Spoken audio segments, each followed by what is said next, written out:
Thank you for joining us at an Easy Future Chat. My name is Graham. This is Carl. Carl, how's it?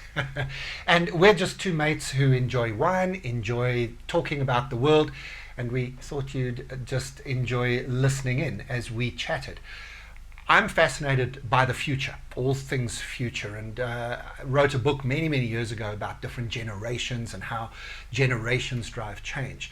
And Carl, I know you are really interested in helping people generate wealth. So let's put those two concepts together and talk about intergenerational wealth. So this is wealth where one member of the family or one generation develops it and then is able to hand it over. For me, that's what the South African dream or the New World dream needs to be. The American dream was that if you worked hard, your children would live a better life than you.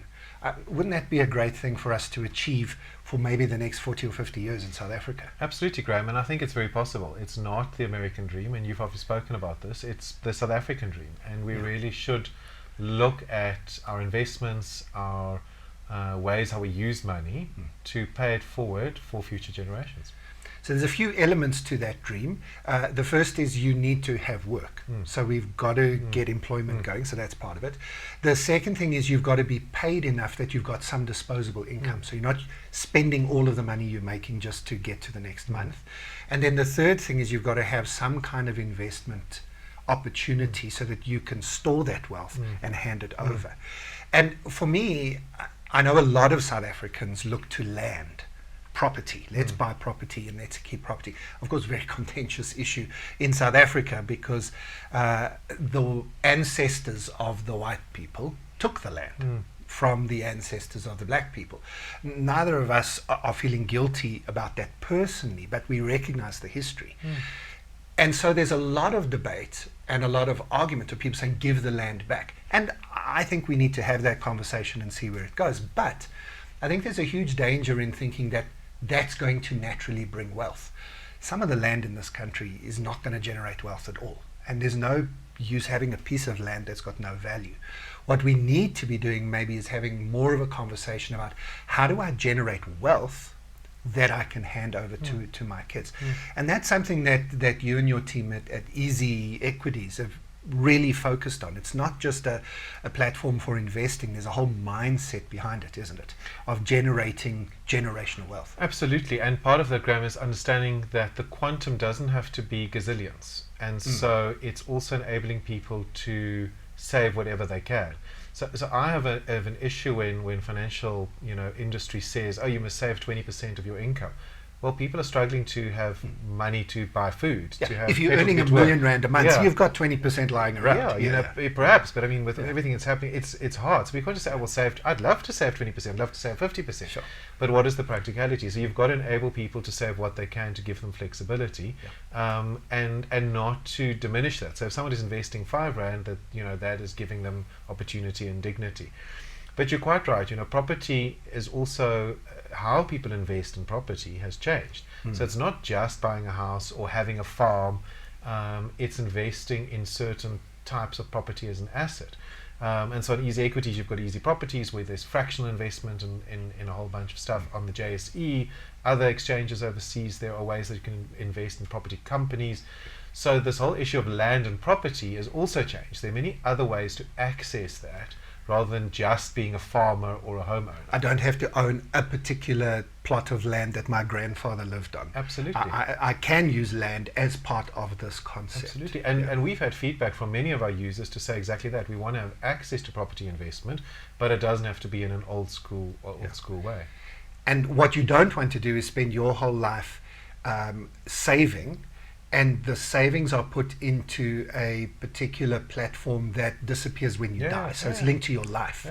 You want savings that become an asset for your family later.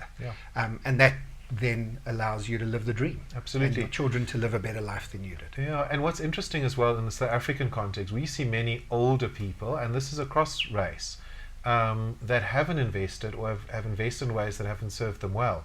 So they come to Easy Equities when they're 60, 70, 80, and we've got people in their 90s, and they think, and they then start, and it's absolutely brilliant to see them engaging with their children, their grandkids, with their community at that age. So in the South African context, there's also a different spin to this intergenerational talking about money, using money. Now we could carry on talking about this for a long time, but we need to talk about this fantastic wine. Let's get to the wine. If you haven't watched one of our videos before, Carel and I are both wine fans, and we thought we're never going to have a great conversation about the future if we're not drinking. And I want to invest so that I can buy more wine and have more good times with mates. So what we decided to do was to get one of my old bottles of wine that I hope my children don't watch this, because I think they were hoping this wine was going to be for them. But this is a nearly 15-year-old bottle, which probably could have gone another 10 years, to be honest. It's from Idiom. We're not sponsored by anybody, and we're not going to tell you all the actual wines. But we do love Idiom. But we do love Idiom, both of us. And this has kind of got everything. This is called their Cape Blend. It's a 2008.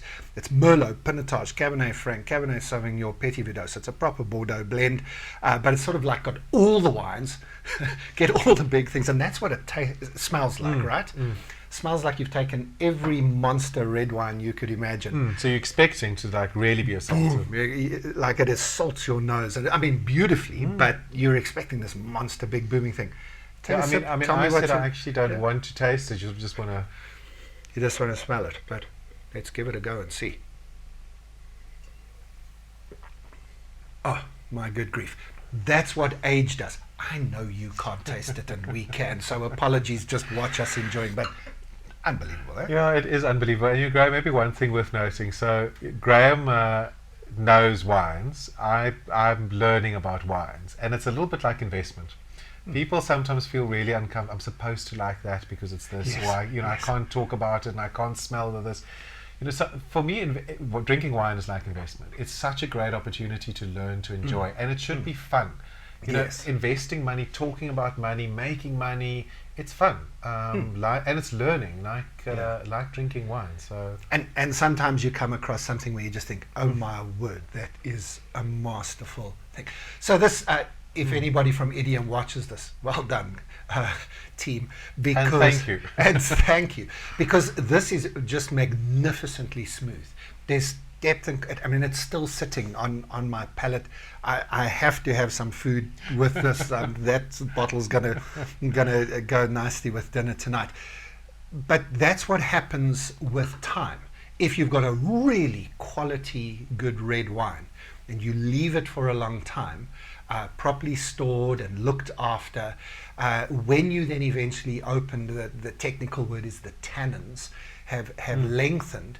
And so maybe if you've had a red wine, if you go and get a Cape Blend now, you'll probably be able to buy the 2019, 2020, and you'll probably do that on your tongue, because this is a monster wine, right?